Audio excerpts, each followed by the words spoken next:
Yo, what's up? Kumusta mga pare ko? Welcome back sa Paridan TV.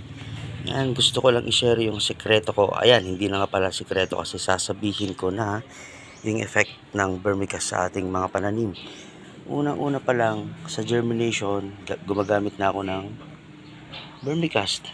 Tumataas yung germination rate ng mga seeds natin pag gumamit tayo ng vermicast. At yan, ayon sa pag-aaral at sa aking experience, hinahaluan ko na rin ng vermicast yung ating mga seedlings na tinatransfer ko dito sa mga plastic cups. Yan, so ini-enhance niya yung growth ng ating mga seedlings. Yan, ang gaganda ng ating mga seedlings. Yan, so yung vermicast, pag hinalo mo sa lupa, yan, nag-i-increase yung dami ng roots. Yan, so mas magandang roots, mas magandang halaman.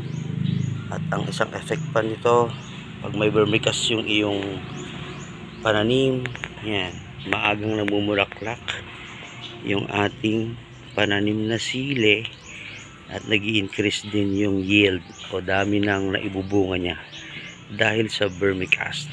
Yan, so yun lang yung gusto kong i-share about sa pagpapatubo ko ng sili gamit ang vermicast.